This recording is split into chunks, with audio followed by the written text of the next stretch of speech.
And the first talk is by Adam Kalai. I'm sorry for the pronunciation. And he's a senior principal researcher at the Microsoft Research New England. His research focuses on machine learning, artificial intelligence, and algorithms. He received his bachelor degree from Harvard and a PhD from CMU. He has served as an assistant professor at Georgia Tech and the Toyota Technological Institute at Chicago. He has co-chaired AI and crowdsourcing conferences on machine learning and crowdsourcing, including the conference on learning theory, so it's called, and the conference on human computation and crowdsourcing.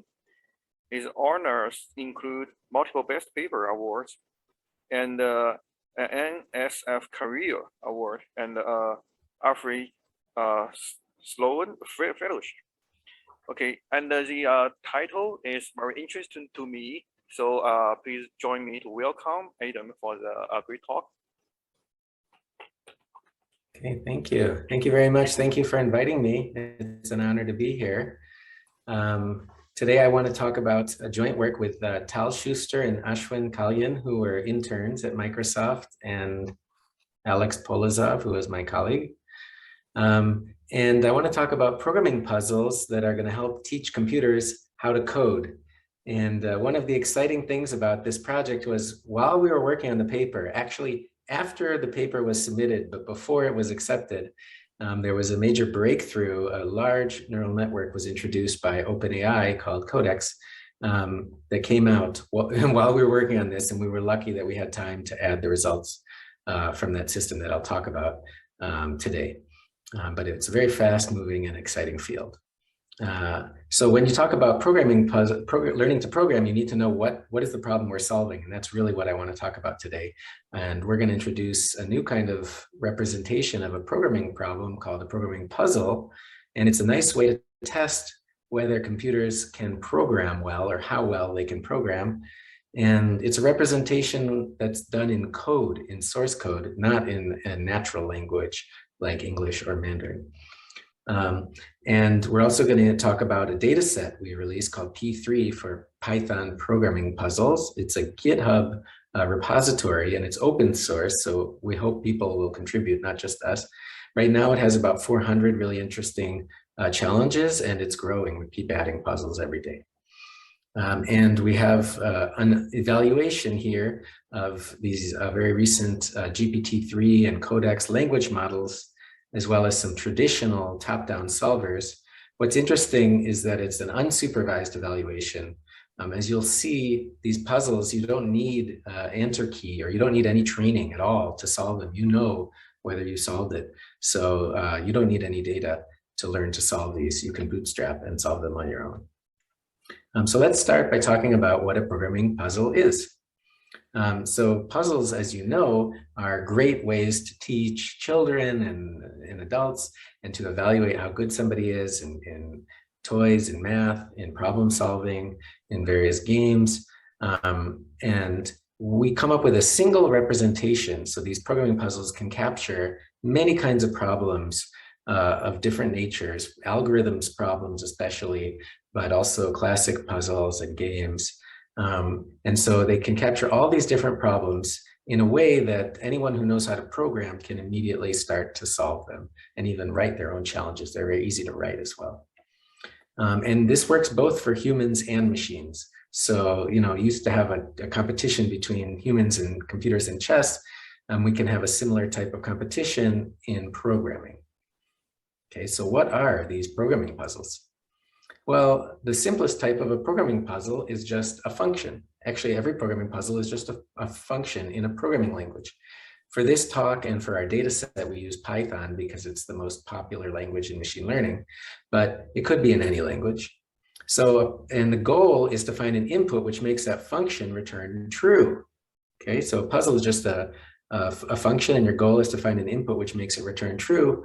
The input is y. So there may be some arguments, other arguments, which are called x, and your goal is to find an input which makes it return true, and you get to see the source code of the puzzle, and as well as any other arguments x. Okay. And by the way, if anyone has any questions during the talk, obviously, or after the talk, feel free to interrupt. But this is called a glass box representation, not a black box representation, because we can see the source code of the puzzle. The specification is the source code of the puzzle. Okay. So let me give you an example with the Towers of Hanoi. So the classic puzzle of Towers of Hanoi, you have to move a certain number of discs from the first tower to the third tower on a little puzzle, and you have to maintain that all the discs are sorted by size on each peg. So you can't put a bigger disc on top of a smaller disc. And it requires an exponential number of moves. So as long as you have more than 5 or 6 discs, it's pretty impractical to solve by hand, and you really need to write a program, especially when it gets more than 10. And there's 1,000 moves. Okay, so it is a programming challenge, although you might not normally think of it that way. So, you do think of it that way, but it's also a classic challenge for kids' puzzles.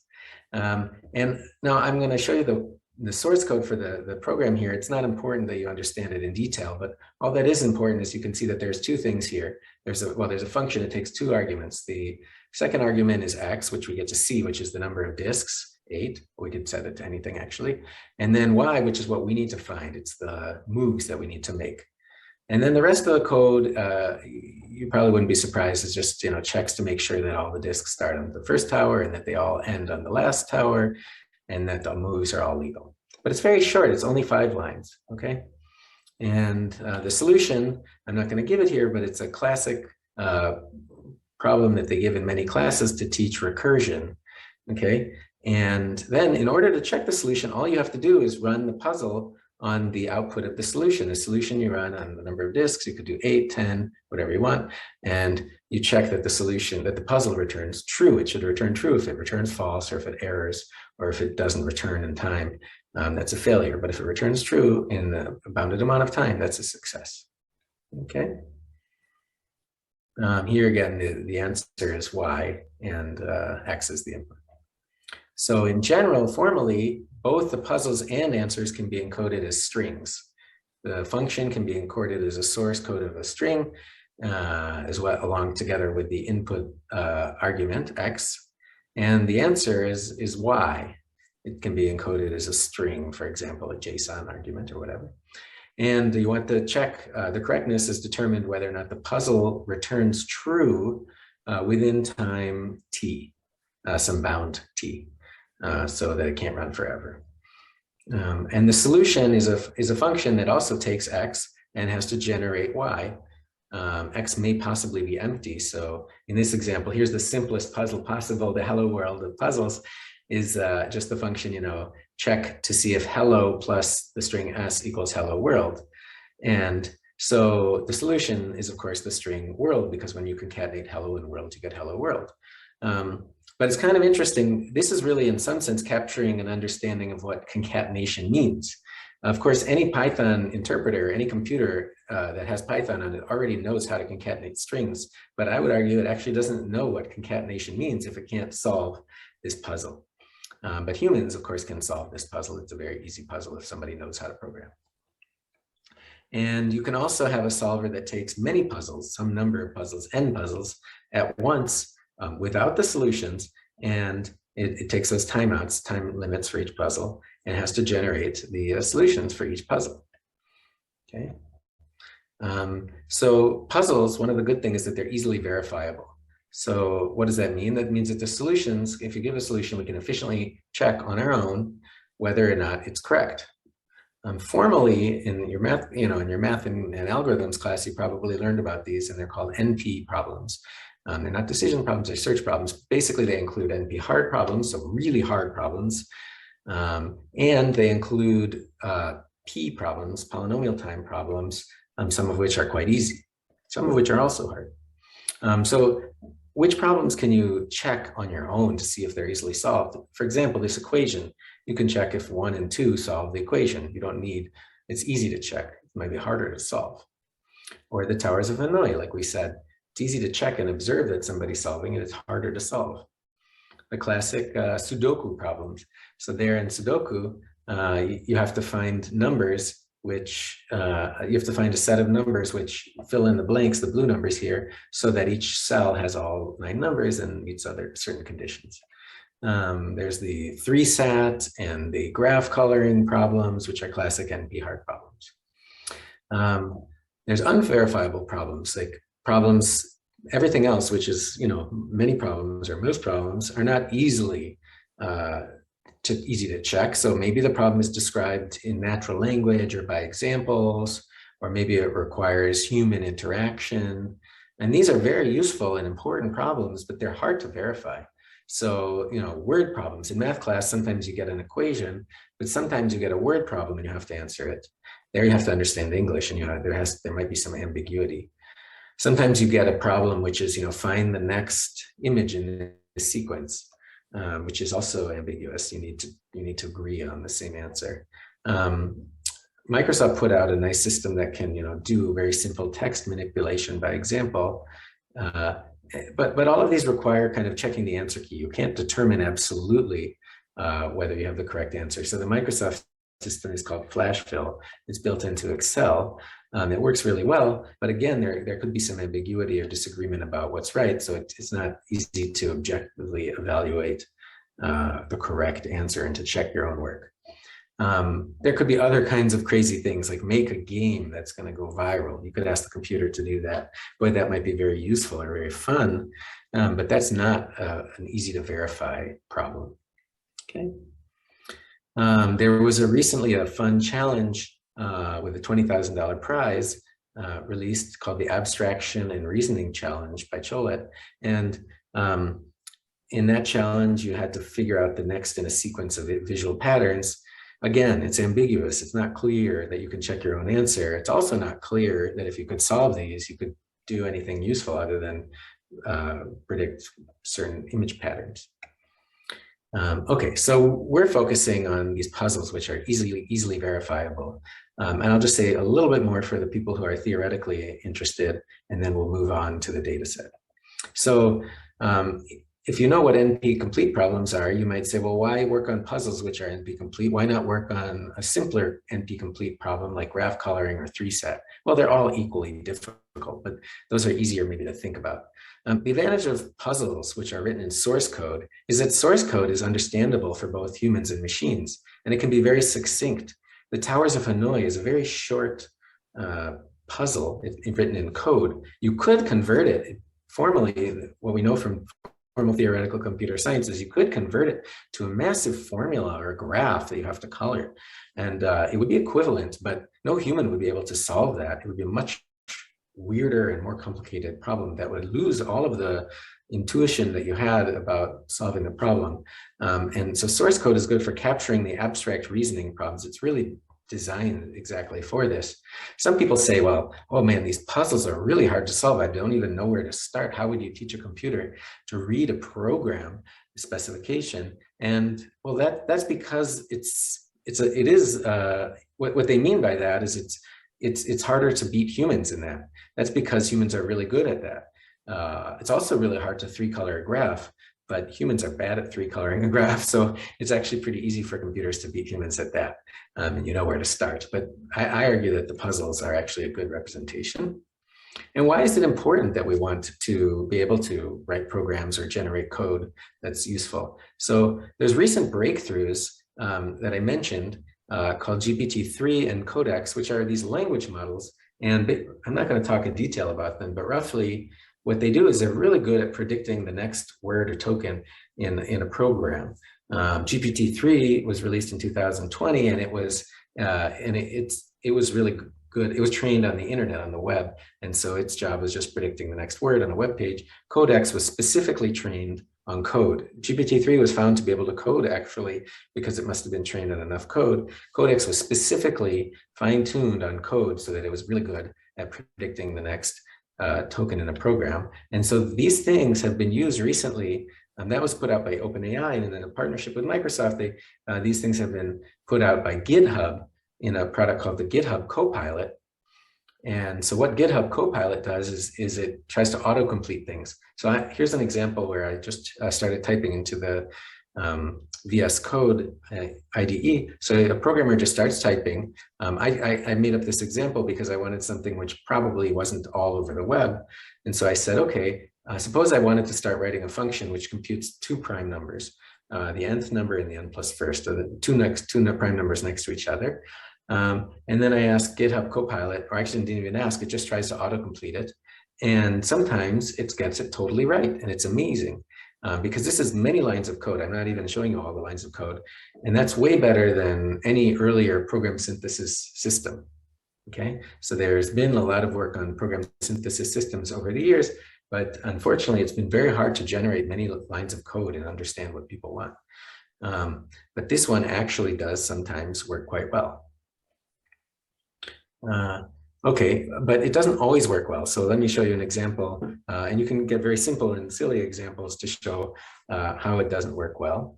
So here I said, well, let me explain the Python for those people who don't know. Assert means just I'm making some statement and it better be true. Otherwise, it's going to be an error.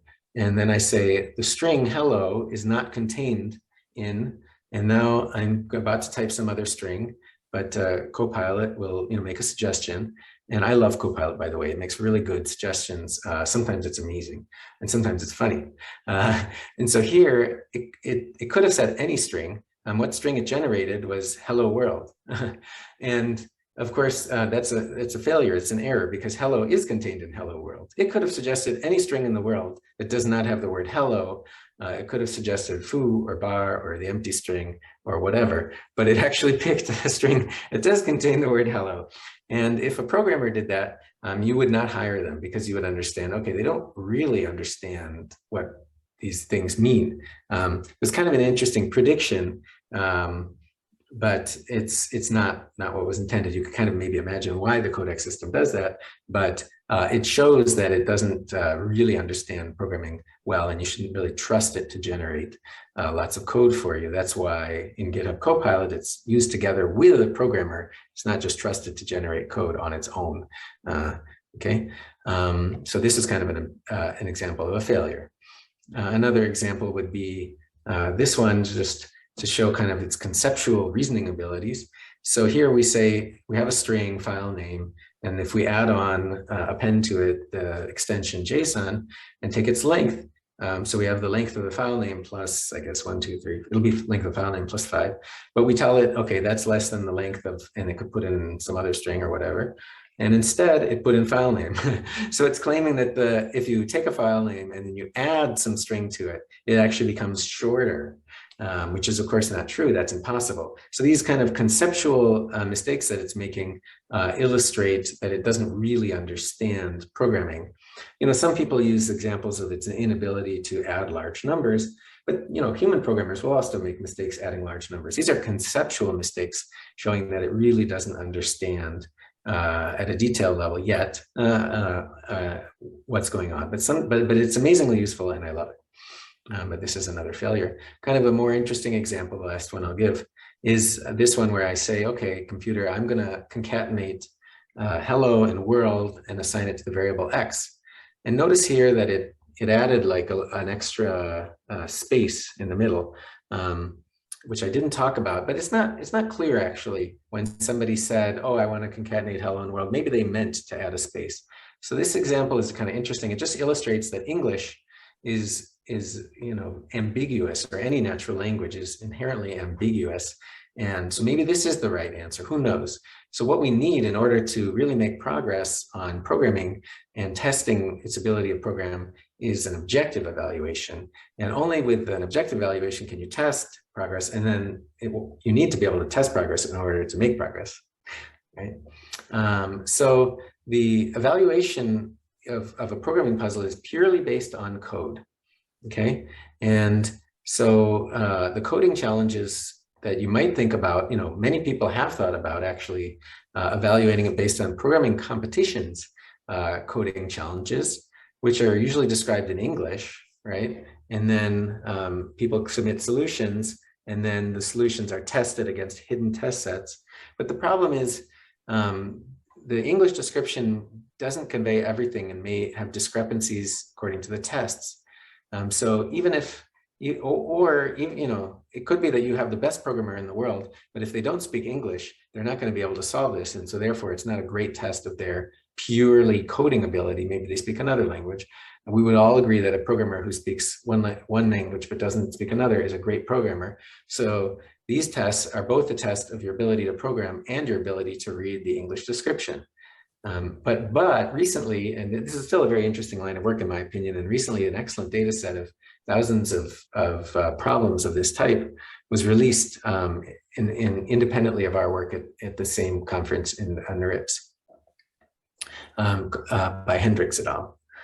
So there's these classic coding challenges. Puzzles are written in code. Everything is in code. So the specification is in code and the solution is in code.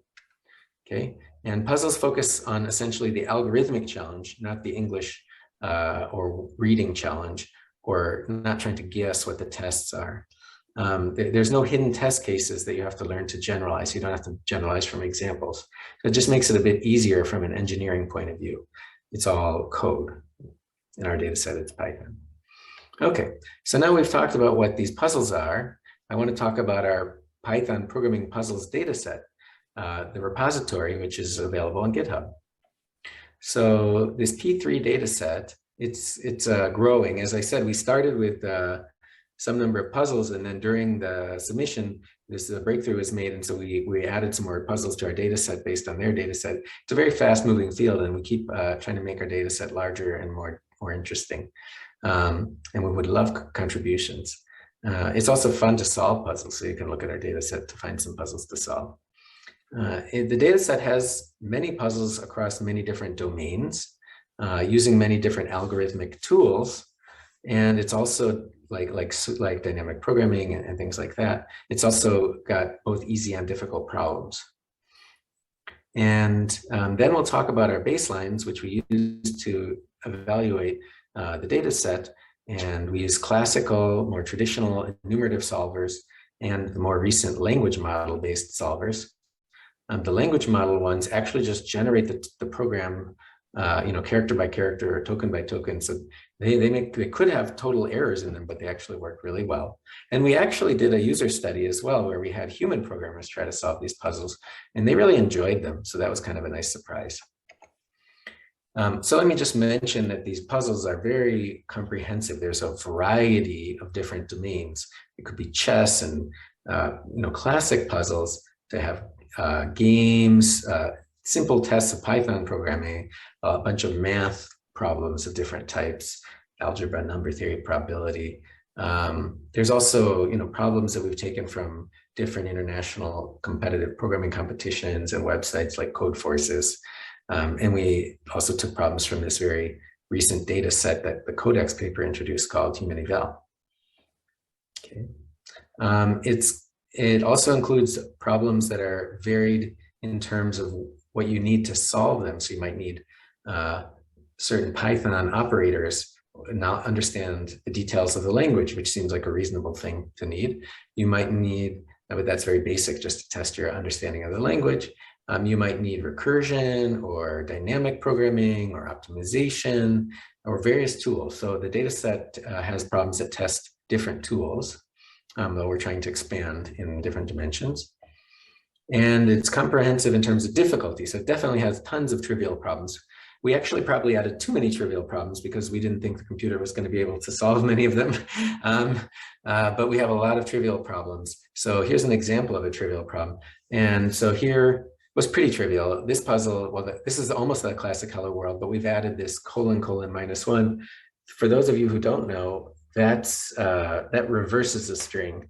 And so the Codex, and none of our solvers actually solve this on the first try. It takes them like hundreds or thousands of tries to solve it sometimes, but they still do solve it. So it would be nice to improve them so they can solve it on the first try. Any human will solve it on the first try. They know that the answer is the string world reversed. And I actually use these puzzles to teach my kids, just as an aside. My daughter loves them, for example, and my son. I taught them both. And they enjoy them, and it's a great way to teach them these things because they have to read. In order to read the specification, while they're reading the specification, they're learning something about programming. And it's a very natural way to teach them these things. rather than try to explain to them, oh, this colon minus one, it's very useful, let me show you, and then try to give them some problem where they need to use it. It's just, they need to solve the puzzle, they understand that idea, and they get some satisfaction out of solving them. So I'm investigating actually with my daughter using this to teach people, but that's an aside. Okay, another kind of puzzle is an open math problem. So on the other end of the spectrum, we have really hard problems that are conjectures. We don't even know if it's solvable, but there's a very famous problem called the Collatz conjecture, the 3n+1 conjecture. And it's just described by these simple 5 lines of Python again. And if you could solve that, that would be a major breakthrough in mathematics. It would push the frontiers of what we believe, the current tools in mathematics can be used to solve. There's many problems like that, several problems, I should say, that we have in our data set that include parity with noise, factoring, all kinds of interesting algorithms challenges. Here's another short one, Conway's 99 graph problem. Anyway, we have a number of those problems. So we encourage people to contribute, to come and look at our repository. It's a fun repository. We have many people looking at it, and we would love more people contributing new puzzles or solving puzzles. You can actually contribute a puzzle just by posting an issue, or you can actually do a pull request. And there's various ways. And you can, at the repository, you can look at the solutions that Codex, the AI, did generate, and the fun puzzles we have,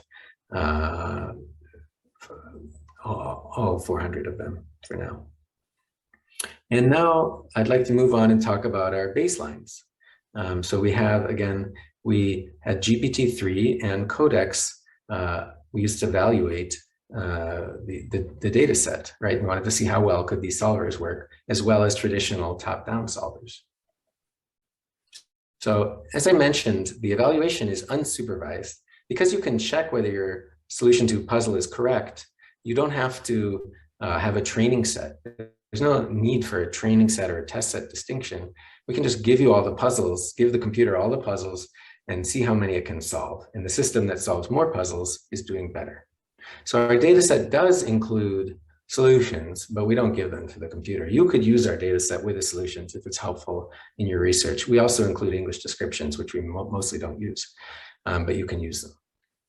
So the way you use the data set is you take a puzzle and you can try many solutions as well. There's no cheating, there's no guessing, because you can check your own solutions.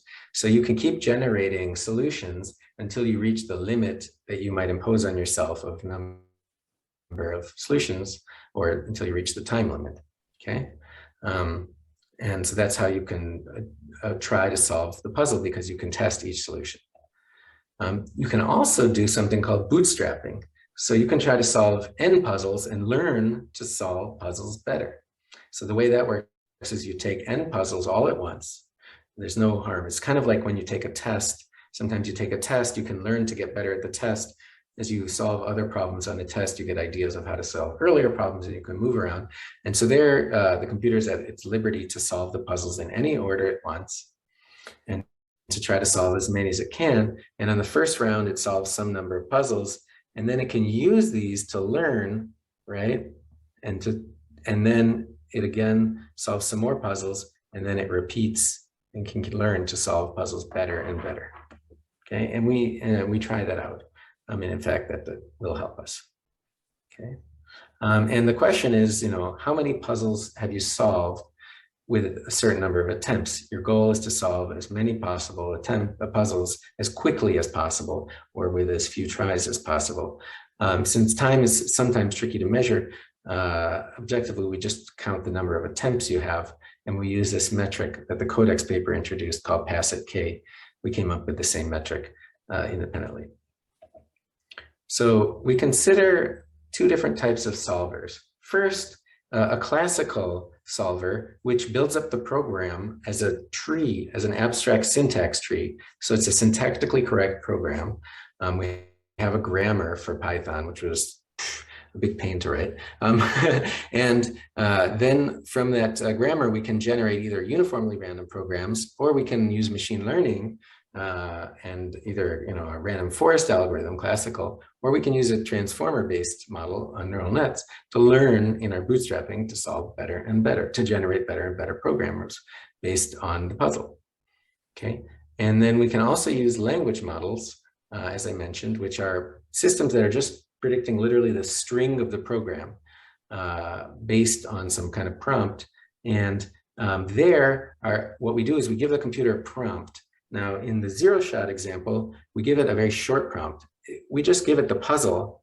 Here in this example, we have a puzzle.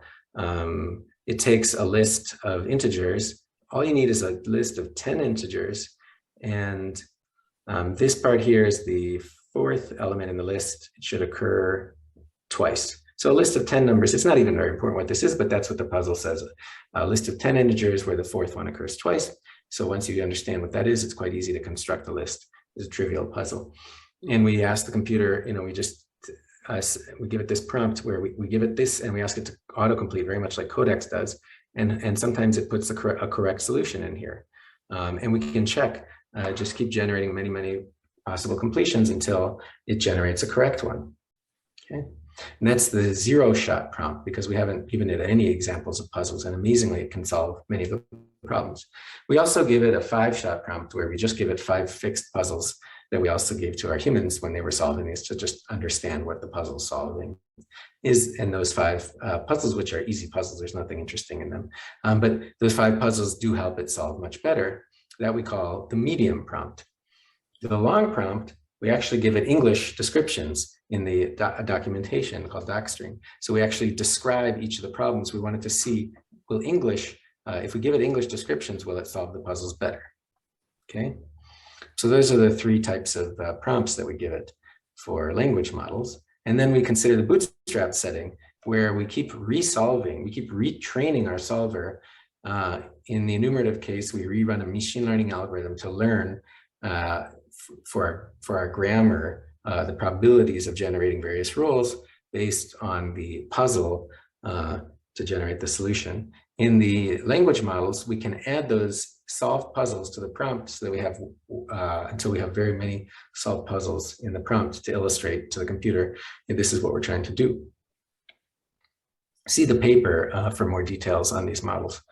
And our results are that basically, first of all, the more complex models perform better. So there's models with tons of parameters. Language models have billions or tens of billions of parameters, or hundreds of billions. Outperform the smaller models, which is not that surprising.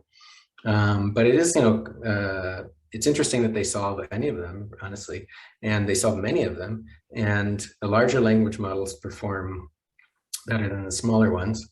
Also, the bootstrapping seems to help a lot. So in these pictures, you can see the bootstrapping ones are on the top, the blue ones. The bootstrapping transformer outperforms the regular transformer, and the bootstrapping random forest outperforms the regular random forest, and so on.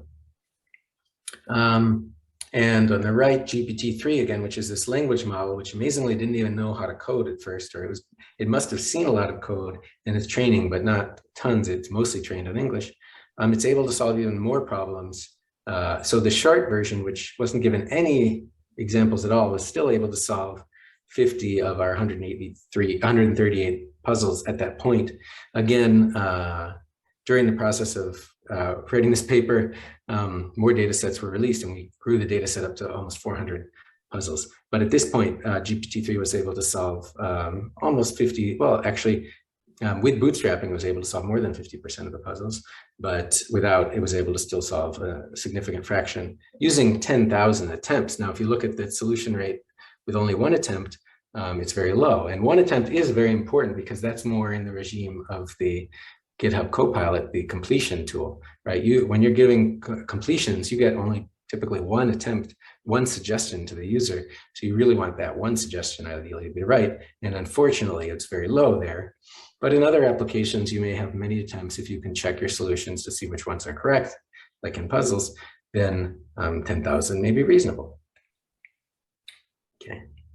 So for the Codex model, which was, as I said, introduced between the time our paper was submitted and accepted, we were able to run it, fortunately, on our 138 data set just to compare. And on that data set, it did quite well. It's passed at one rate. So if it only gets one attempt to solve each puzzle, it's close to 20%, which is remarkably good in my opinion. And that, if you can get 1 out of 5 times a good suggestion, that's great. And at 10,000 attempts, it's even over 80%. So it's solving the majority of the puzzles, which is great. And then you can check that on our bigger data set as we added more problems of varying difficulties, and those rates drop a bit because some of the problems we added are more difficult. As you expect, the shorter prompts. So if you don't give any examples, it does much worse. But if you just give 5 examples, it does quite well.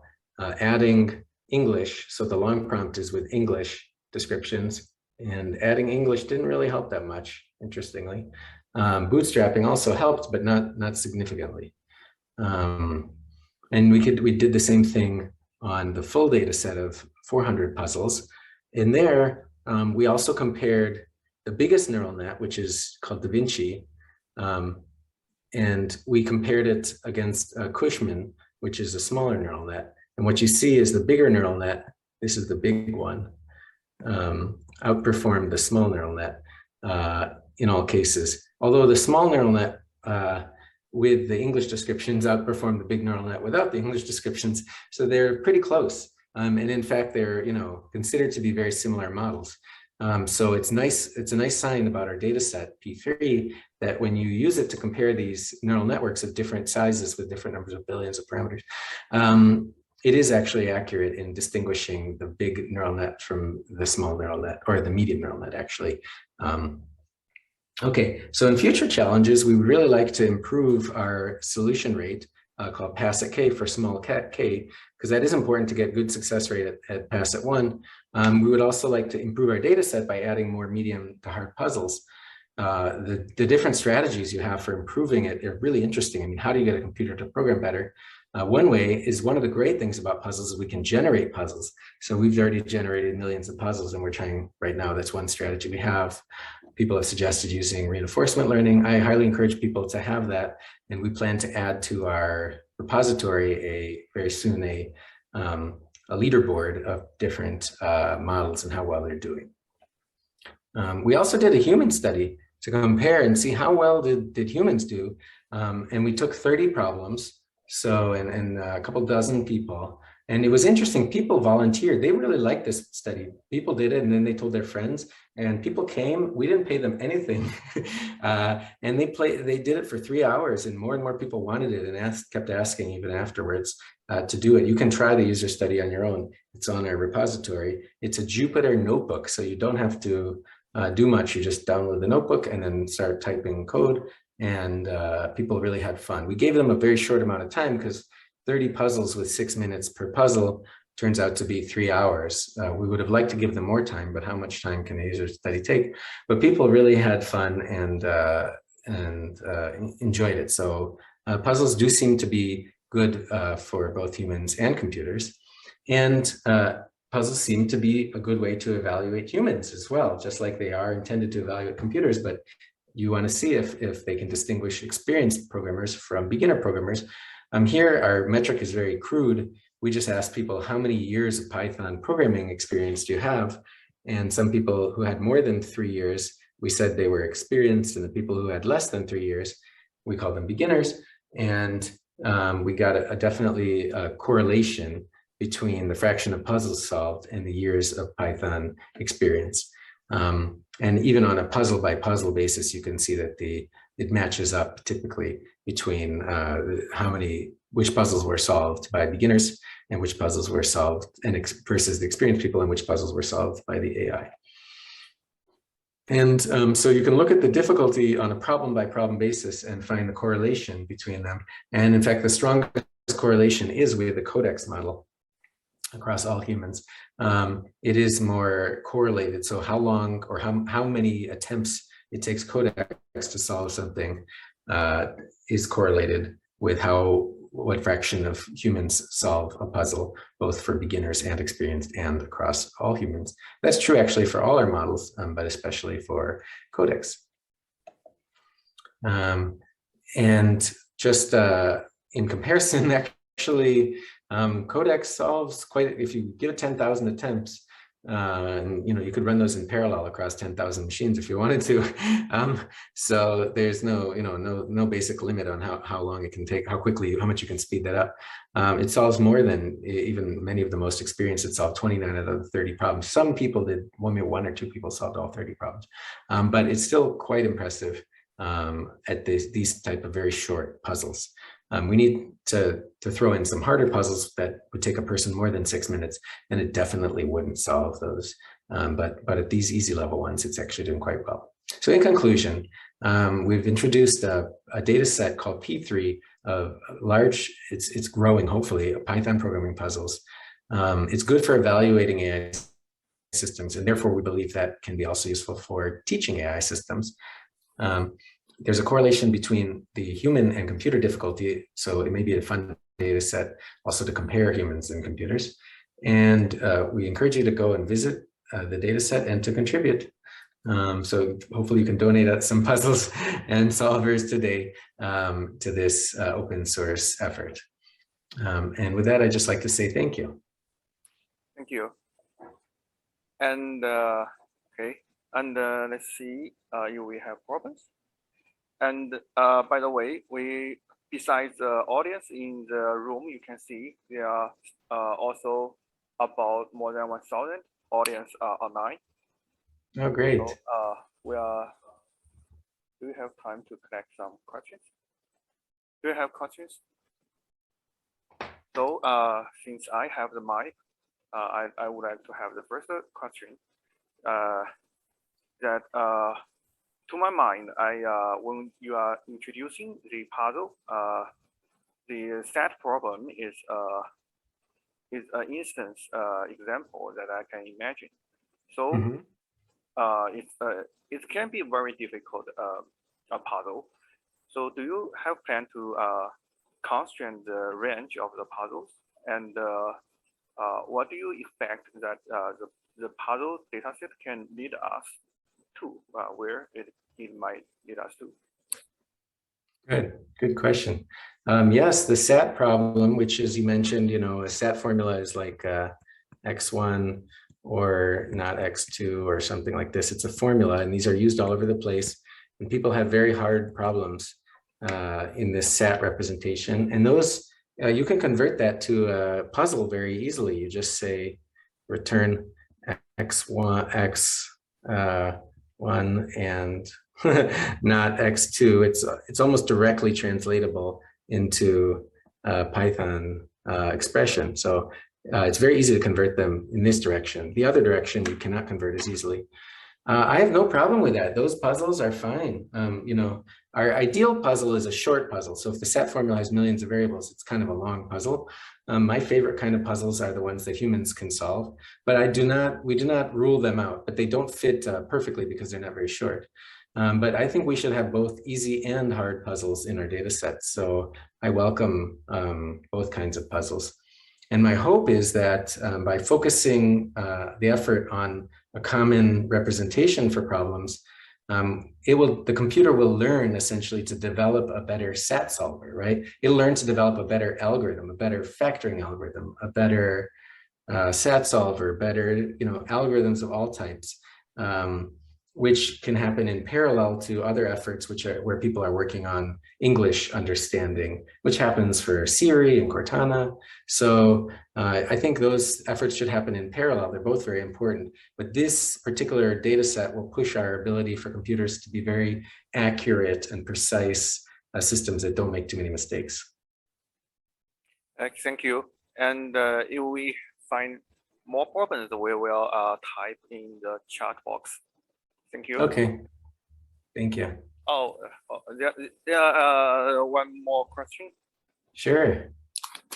Hi, Adam, Ms. Benji. Thank you very much for offering us the wonderful talk. I just need me to think about model checking. as model checking give you a piece of code, you have to check everything's okay there. Right. I'm wondering, is there any link between the puzzles and the model checking somehow? Great question. Yeah, that's definitely a great question. So if you can describe your model checking as a kind of a puzzle, like, assert that something never happens, or, assert that something always happens. Either way, you can definitely convert it into a, so there will be several problems, several algorithms that you can, or hardware devices that you can model check as puzzles. It's just a different representation. Just like SAT was different and the standard model checking representations are kind of these interesting representations, I think this representation is more user-friendly because it's written in code. So somebody who's just a programmer, they may not know how to write something in a very complicated SAT formula. Even the towers of Hanoi, how do you write that as a SAT formula? It's complicated, it can be done. How do you do model checking? You could do that for a SAT solver. But I believe that if there's an efficient way to write your model checking test, if you can efficiently check a model, then you can write it as a puzzle. If you can't efficiently check it, then you can't necessarily write it as a puzzle. Sorry for that. Yeah, so there is an interesting connection there, as well as with fuzzing, and all of these things are kind of equivalent in various ways, but some of them have different languages that you need to learn if you want to start using them. And also proof checking, unless there's another question, I'll just mention proof checking is another thing. You could write your proof checker as a puzzle itself and then ask for it to find a proof. The input there would be a proof. So these representations are all pretty much equivalent. Okay, thank you. Let's thank Adam again. Thank you. Thank you very much. Okay. Thank you for inviting me. Thank you. And the session ends? Yeah. Okay. So we have a brief.